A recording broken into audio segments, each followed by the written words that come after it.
Assalamualaikum everyone. Welcome back to my channel NP cooks homemade recipe. நான் இன்றைக்கி உங்கள் கூட ஷேர் பண்ண போகிற ரெசிபி மெது வடை ரெசிபி. ரொம்ப சிம்பிள் அண்ட் ஈஸி ரெசிபி, ஆனால் சாப்பிட்றதுக்கு செம்ம டேஸ்டியாக இருக்கும். சவுத் இந்தியன் ஒரு டிஃபன் கடையில் இது ஒரு ஃபேமஸ் ரெசிபி. எல்லா கடையில் கிடைக்க வேண்டியது ஒரு ரெசிபி தான் நம்ம சவுத் இந்தியன் மெது வடை. எல்லா டிஃபன் கடையில், டீ கடையில், ஹோட்டல், ரெஸ்டாரண்ட்டில் எல்லா கடையில் கிடைக்க வேண்டியது ஒரு பேசிக் சிம்பிள் செம்ம டேஸ்டியான ஃபேமஸ் ரெசிபி நம்ம பார்த்துடலாம் இன்றைக்கி. இது நீங்கள் சட்னி, சாம்பார், கார சட்னி, க்ரீன் சட்னி, தேங்காய் சட்னி எது வேணுன்னா கூட தொட்டு சாப்பிட்லாம். அவ்வளோ நல்லாயிருக்கும்.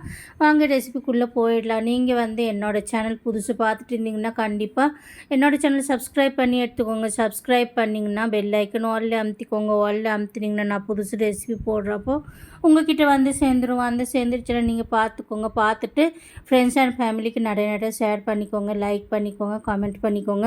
உங்களோட ஒரு லைக், ஒரு கமெண்ட் எனக்கு ரொம்ப விலை மதிப்பானது. அதனால் நீங்கள் கண்டிப்பாக பண்ணிக்கோங்க. வாங்க ரெசிபி நாங்கள் பார்த்துடலாம் டக்குன்னு.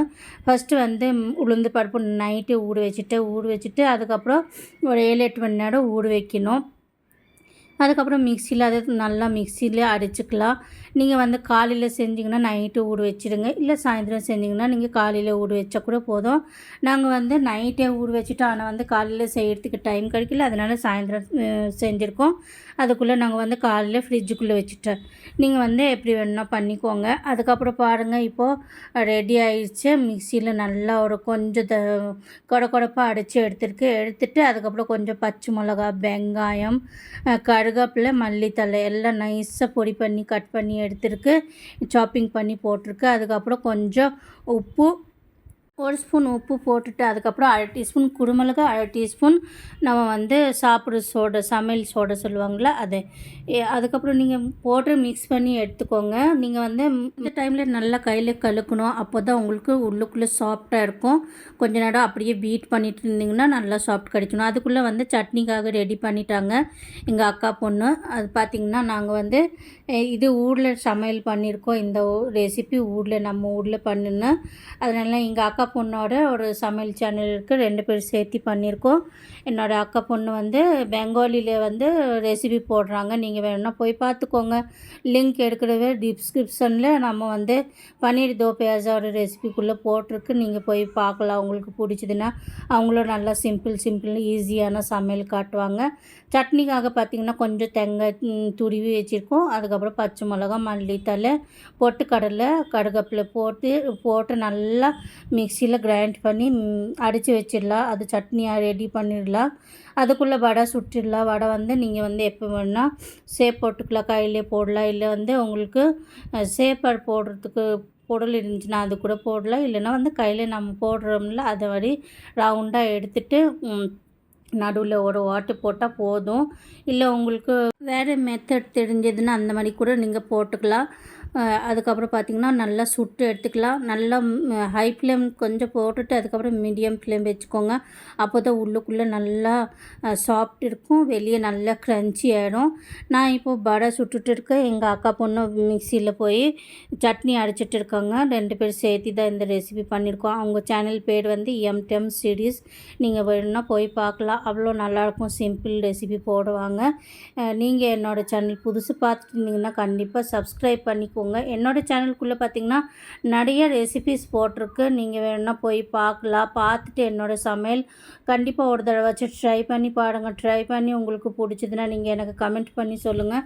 உங்களுக்கு வேறு ஏதோ ரெசிபி பார்க்கணும் அப்படின்னா நீங்கள் கமெண்ட் பண்ணி சொல்லலாம். கமெண்ட் பண்ணி சொன்னீங்கன்னா நான் உங்களுக்கு கண்டிப்பாக செஞ்சு காட்டுறேன். இந்த ரெசிபி நீங்கள் காலையில் டிஃபனுக்காக செய்யலாம். இட்லி கூட சேர்த்து சாப்பிட்டிங்கன்னா அவ்வளோ டேஸ்டியாக இருக்கும். இல்லை உங்களுக்கு ஈவினிங் டைம் டீ கூட, சாயந்தரம் டைம் டீ கூட சேர்த்து, காஃபி கூட சேர்த்து சாப்பிட்லாம். இல்லை இந்த மழை சீசன் வரப்போகுது.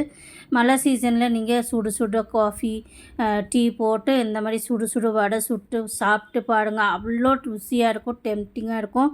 கண்டிப்பாக ட்ரை பண்ணி பாருங்கள். ஈஸி தான். வெறும் கொஞ்ச நேரம் தான் ஊறுறதுக்கு டைம் ஆகும். அதுக்கப்புறம் வேறு ஒன்றும் இது இல்லை, வேலை இல்லை. உங்களுக்கு எடுக்கவே ரொம்ப வேலை இருக்கும் அப்படின்னு நினச்சிங்கன்னா அவ்வளோ எல்லாம் வேலை இருக்காது, ஈஸி தான். கண்டிப்பாக நீங்கள் வீட்டில் செஞ்சு பாருங்கள். எப்போ கடைக்கு வெளியே கடையில் உங்களுக்கு கம்மி ரேட்டில் கிடச்சிடும். ஆனால் வந்து வீட்டில் செஞ்சால் நம்மளுக்கு ஃப்ரெஷ்ஷாக ஒன்றும் அன்ஹெல்தி இருக்காது. அதனால் வீட்டில் செஞ்சு சாப்பிட்டிங்கன்னா ஹெல்தி. நீங்கள் போய் வெளியே வாங்கி சாப்பிட்டிங்கன்னா அது எவ்வளோ நாளைக்கு எண்ணெய் இருக்கும், அது இருக்கும். அதனால் நீங்கள் ட்ரை பண்ணி பார்க்கலாம். இது கூட நீங்கள் சட்னி, சாஸ் எது வேணும்னா தொட்டு சாப்பிட்டுக்கலாம். நான் வந்து இது தேங்காய் சட்னி கூட எங்கள் அக்கா வீட்டில் சாப்பிட்டோம். அதுக்கப்புறம் பார்த்திங்கன்னா நீங்கள் கார சட்னி, சாம்பார் எது வேணும்னா க்ரீன் சட்னி கூட செஞ்சு சாப்பிட்லாம். ஃபர்ஸ்ட் பேட்ச் எனக்கு சுட்டியாச்சு முடிஞ்சிடுச்சு. இப்போ செகண்ட் பேட்ச் சுட்டுட்டு இருக்கோம். அதுக்கப்புறம் நான் உங்களுக்கு பிளேட்டிங் பண்ணி காட்டுறேன். சட்னி அதுக்குள்ளே தாளிச்சிடலாம். நான் வெறும் கடுகு அப்புறம் கருவேப்பிலை போட்டுட்டு தான் தாளிச்சிருக்கோம். உங்களுக்கு வேணும்னா வேறு ஏதோ பொருள் வேணும்னா நீங்கள் போட்டுக்கலாம். மிளகா, உளுந்து எது வேணும்னா போட்டுக்கலாம். இப்போ பாருங்கள் சட்னி கலர் சூப்பராக இருக்குது பார்க்குறதுக்கு. இப்போ பிளேட்டிங் போட்டுக்கலாம். அவ்வளோ டெம்டிங்காக இருந்துச்சு, சாப்பிட்றதுக்கு செம்ம டேஸ்டியாக இருந்துச்சு. நாங்கள் வந்து ஈவினிங் டைம் சாப்பிட்டா அவ்வளோ டேஸ்டியாக இருந்துச்சு. நல்லா சுடு சுடு டீ கூட காஃபி கூட சேர்த்து சாப்பிட்டா அவ்வளோ நல்லா இருந்துச்சு. சில பேர் காஃபி சாப்பிட்டாங்க, சில பேர் டீ சாப்பிட்டாங்க. இது கூட அவ்வளோ நல்லா இருந்துச்சு.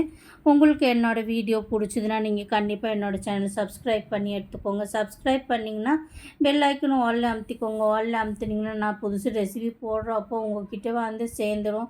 உங்கள்கிட்ட வந்து சேர்ந்துருச்சுன்னா அதுக்கப்புறம் பார்த்துக்கோங்க. பார்த்துட்டு லைக் பண்ணிக்கோங்க, கமெண்ட் பண்ணிக்கோங்க. கண்டிப்பாக லைக், கமெண்ட், ஷேர் பண்ணிக்கோங்க. ஃப்ரெண்ட்ஸ் அண்ட் ஃபேமிலிக்கு நிறைய ஷேர் பண்ணிக்கோங்க. கண்டிப்பாக நீங்கள் வந்து என்னோடய ரெசிபி ஒரு தடவை ட்ரை பண்ணி பாருங்கள். ரொம்ப சிம்பிள், ஈஸி, டேஸ்டி, ரொம்ப ஹெல்தி.